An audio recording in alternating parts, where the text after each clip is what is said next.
नमस्कार दोस्तों, चैनल पे आपका स्वागत है। तो आज मैं थोड़ा-सा सर्विस सेंटर के बारे में बात करूँगा। हमारी जो मैकेनिकल घड़ियाँ होती हैं ना, उनकी सर्विस कहाँ करानी चाहिए? देखिए, यहाँ मैकेनिकल घड़ी मतलब चाबी वाली और ऑटोमेटिक दोनों है। यहाँ मैकेनिकल मतलब सिर्फ़ चाबी वाली घड़ी नहीं है। मैं आपको बता दूँ, मैकेनिकल घड़ियाँ, क्वार्ट्ज़ घड़ियाँ और डिजिटल स्मार्ट घड़ियाँ, ऐसी 3 टाइप की घड़ियाँ होती है। हम यहाँ मैकेनिकल घड़ियों की बात कर रहे हैं जिनमें बैटरी या सेल यूज़ नहीं होता है, जिनमें मेन स्प्रिंग होती है ऊर्जा के लिए, मेटल की बनी हुई मेन स्प्रिंग। तो उन घड़ियों को हम मैकेनिकल कहेंगे। यहाँ जब मैं मैकेनिकल शब्द यूज़ करूँगा तो इसका मतलब है मैकेनिकल मतलब चाबी और ऑटोमेटिक दोनों।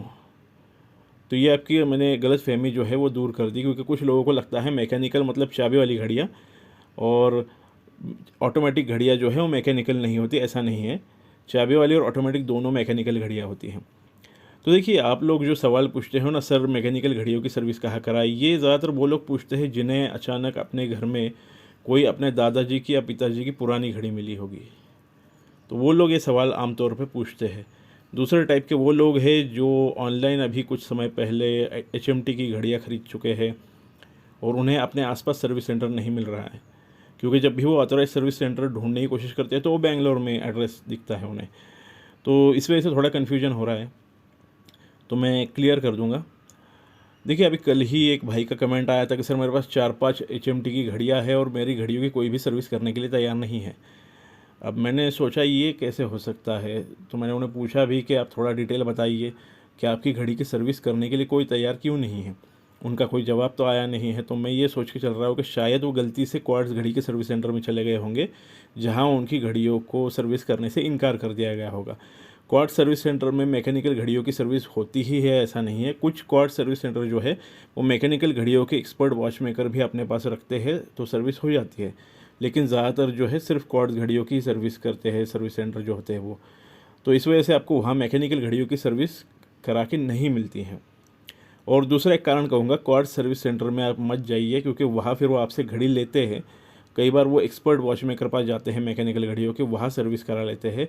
वहाँ से सस्ते में करा के लेंगे, आपको आकर देंगे और आपसे दुगुने तिगुने पैसे ले लेंगे। तो ये भी होता है, तो यहाँ मैंने आपको सावधान कर दिया। आप एक्सपर्ट वॉचमेकर ढूंढिए जो आपकी घड़ियों का एक्सपर्ट हो। मैं आपको बताता हूँ आगे कैसे हैं।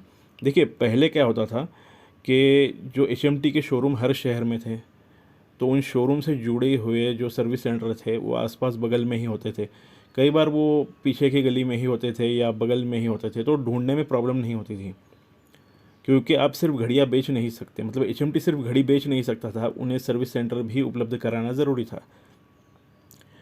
तो इस वजह से ढूंढना प्रॉब्लम नहीं होता था, आसानी से मिलते थे। अब हुआ यह है कि 2014 के बाद एचएमटी के जो ऑफलाइन स्टोर थे वो बंद हो चुके हैं। तो उससे जुड़े हुए जो सर्विस सेंटर थे ना, वो भी अब लोगों को मिलते नहीं हैं। या तो उनके एड्रेस चेंज हो चुके हैं या फिर वो खुद के नाम से बिज़नेस करते हैं। देखिए, 2014 से पहले क्या था कि वो एचएमटी कंपनी से जुड़े हुए थे, उनके शोरूम से जुड़े हुए थे, इसलिए वो बैनर पे एचएमटी लिखते थे। अब क्योंकि वो खुद ये बिज़नेस करते हैं, तो इसलिए वो एचएमटी का बैनर यूज़ नहीं करते हैं।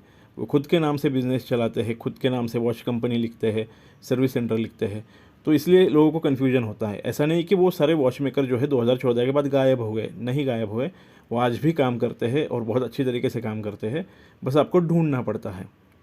अब देखिए, आपको ढूँढना कैसे है मैं बताता हूँ। विंटेज घड़ियों के जो ज़्यादातर शॉप होते हैं आपके शहरों में, उनके पास एक्सपर्ट वॉचमेकर होते ही हैं। क्योंकि वो लोग जब लॉट में घड़ियाँ खरीदते हैं ना, विंटेज शॉप वाले, तो वो घड़ियाँ परफेक्ट कंडीशन में तो नहीं होती है।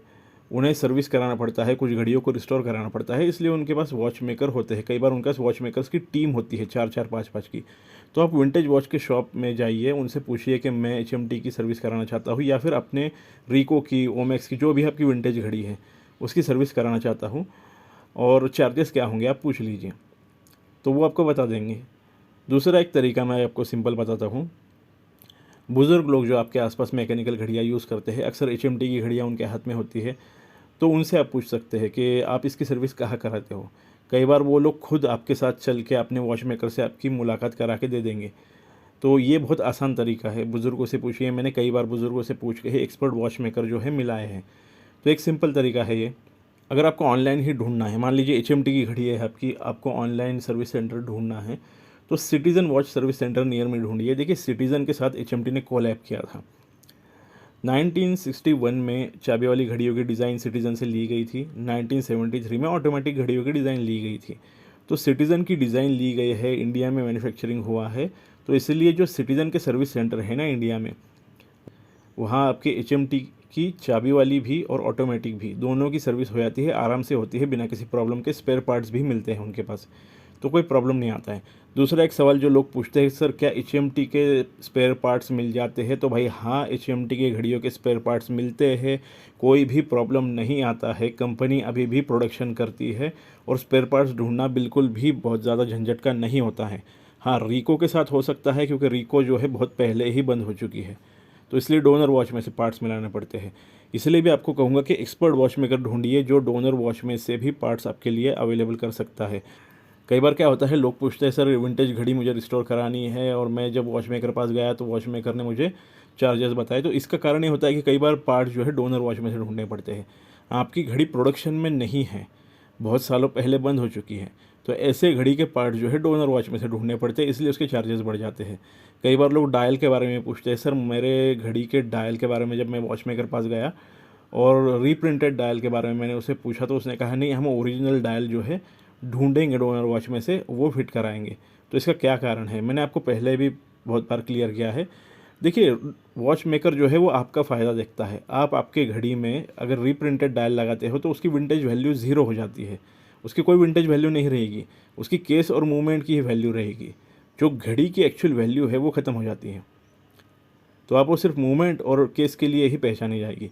इसलिए डायल जो है ना, वो वॉच मेकर आपको पुरानी किसी अच्छी घड़ी की डायल ला के दे देता है और वो फिट कराता है।